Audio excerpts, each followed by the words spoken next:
Aspirants and my dear friends, अगर आप भी गवर्नमेंट एग्जाम की प्रिपरेशन कर रहे हो तो ये वीडियो आपके लिए बहुत ज़्यादा फायदेमंद होने वाली है। जैसे कि इसमें लिखा ही हुआ है 100% useful in all the government exam preparation 2026 में। अगर आप किसी भी गवर्नमेंट एग्जाम की प्रिपरेशन कर रहे हो तो ये वीडियो आपके लिए बहुत ज़्यादा यूजफुल होने वाली है। और आज हम आपको बताने वाले हैं कि अभी हम जीके का पोर्शन कवर कर रहे हैं और हमने इसकी पूरी प्लेलिस्ट बनाई हुई है। प्लेलिस्ट का लिंक वैसे मैंने डाला नहीं है, आप चैनल पे जाना, आपको प्लेलिस्ट का लिंक, प्लेलिस्ट का सेक्शन मिल जाएगा। वहां पर हमने स्टैटिक जीके के नाम से, स्टैटिक जीके 2026 के नाम से प्लेलिस्ट बनाई है। स्टैटिक जीके 2026, ठीक है, इस नेम से हमने प्लेलिस्ट बनाई है। आप जाके उसे जरूर देखना क्योंकि वो आपके लिए बहुत ज्यादा इंपॉर्टेंट होने वाली है। अब बात करते हैं वो इंपॉर्टेंट इसलिए क्योंकि उसमें हमने मोस्ट इंपॉर्टेंट क्वेश्चंस कराए हैं, ठीक है, तो आपके एग्जाम्स में आ सकते हैं क्योंकि वो मल्टीपल टाइम्स रिपीटेड हैं गवर्नमेंट एग्जाम्स में। चलिए बिना किसी देरी के शुरू करते हैं आज के इंपॉर्टेंट क्वेश्चंस। तो काफी ज्यादा इंपॉर्टेंट क्वेश्चन जो आपके सामने आ रहा है वो ये है, what is the transfer of heat through horizontal movement of air cold. इसमें बोला जा रहा है कि जो हवा का हॉरिजॉन्टल मूवमेंट होता है उसको हम क्या बोलते हैं, मतलब जो भी हवा हॉरिजॉन्टल में चलती है। अब आपको पहले ये पता होना चाहिए कि हॉरिजॉन्टल का मतलब क्या होता है। फॉर एग्जाम्पल मैं यहाँ पर आपको समझा देता हूँ हॉरिजॉन्टल का मतलब क्या होता है।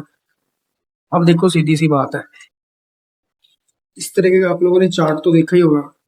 अब जो ये एरो है इसको बोलते हैं वर्टिकल, ठीक है। हम लोग कैसे चलते हैं, हम लोग चलते हैं वर्टिकल पे, लगी बात समझ में। और इसको बोलते हैं हॉरिजॉन्टल, ठीक है। ये क्या है, हॉरिजॉन्टल है, और ये क्या है, वर्टिकल है। इतना क्लियर हो गया सभी को। ग्राफ हम लोगों ने 10th क्लास में करा है ना, ग्राफ वाला सम मैथ्स का, तो ये सारी चीजें उसमें से उठाई गई हैं। क्लियर होगी बात सभी को।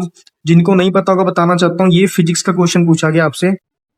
अब बोलेंगे अरे सर हमने तो आर्ट्स करी है, हमने तो कॉमर्स करी है, हम फिजिक्स कैसे पढ़ेंगे। भाई देखो सीधी सी बात है, 10th लेवल का क्वेश्चन है यार, ठीक है। सिर्फ समझ में आना चाहिए आपको क्वेश्चन। अगर क्वेश्चन समझ में आ जाएगा तो आंसर निकालना बहुत ज्यादा इजी है, एकदम एकदम मक्खन क्वेश्चन है। फिर से देखो इसमें पूछा गया है, कभी भी एक आपको ना सबसे बढ़िया चीज बताता हूँ, कभी भी कोई भी क्वेश्चन करना है, कभी भी याद रख लेना मेरी बात, किसी भी एग्जाम का कम से कम क्वेश्चंस को आप 2 या 3 बार जरूर पढ़ें अच्छे से। आपको समझ में आ जाएगा अपने आप। 50% तो आपको पहली बार में ही समझ में आ जाएगा। दोबारा पढ़ लोगे, 3 बार पढ़ लोगे ना अच्छे से, मैं कहता हूँ 80% 90% आपका आपको पता लग जाएगा एग्जैक्ट में आंसर है क्या इसका। लगी बात समझ में। कई लोग पता करते हैं गुर्र गुर्र करके हट गए, समझ में आया नहीं कुछ, फिर वो छोड़ देते हैं। जब वो छोड़ देते हैं अगला बंदा उसमें बाजी मार जाता है, वो फिर से सिलेक्शन हो जाता है, बाकी रह जाते हैं। क्लियर है सभी को। हमेशा हर एक चीज को दिमाग को शांत करके पढ़ना है, तब आपको उसका आंसर पता लगेगा। क्लियर है। तो ये क्वेश्चन आपको फिजिक्स में से पूछा गया है। जिन्होंने मेडिकल या नॉन मेडिकल करी उनकी तो उनको तो इजी है, जिन्होंने नहीं करी उनको बताने वाला हूँ। डरना बिल्कुल भी नहीं है, घबराना बिल्कुल भी नहीं है, हर एक चीज हम बिल्कुल क्लियर कर देंगे, ठीक है।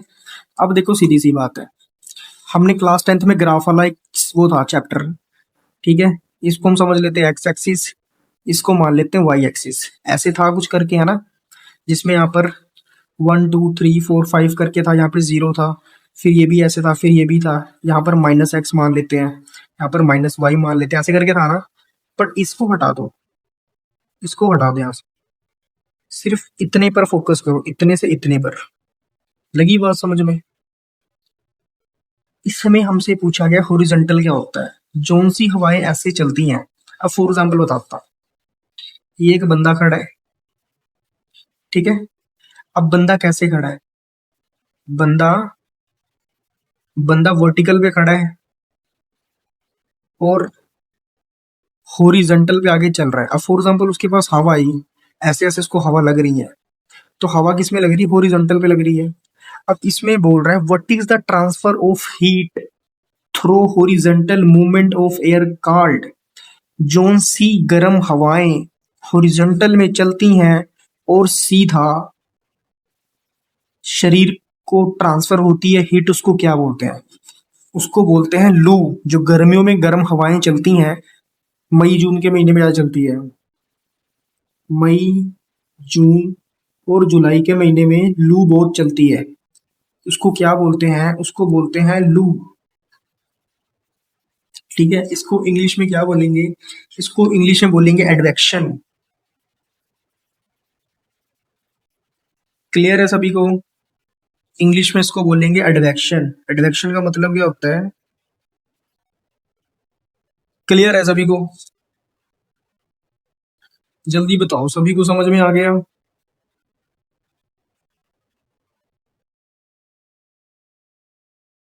क्लियर है सभी को? देखो भाई, सीधी सी बात है, जो गर्मियों में हवाएं चलती हैं ना, उनको लू बोलते हैं। और जिसको भी लू लग जाती है उसको टट्टियां लग जाती हैं, उल्टियां लग जाती हैं, ठीक है। फिर उसका इलाज होता है।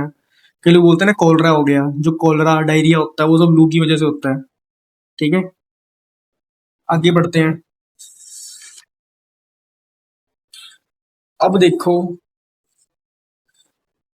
ये ज्यादातर कहाँ होती हैं? तो ये होती है नॉर्थ इंडिया की तरफ। जो नॉर्थ इंडिया वाली जगह है वहां पे ये सारी चीजें ज्यादा होती हैं। फॉर एग्जाम्पल, में जो हरियाणा को पता है, हरियाणा में, पंजाब में, ये सारा नॉर्थ है। और उसके अलावा दिल्ली में, यूपी में। ठीक है, तो ये होते हैं, ये नॉर्थ एरिया में आते हैं। ये बात समझ, तो ये इंडिया के काम है, नॉर्थ एरिया में है। क्लियर हो? क्वेश्चन अच्छा।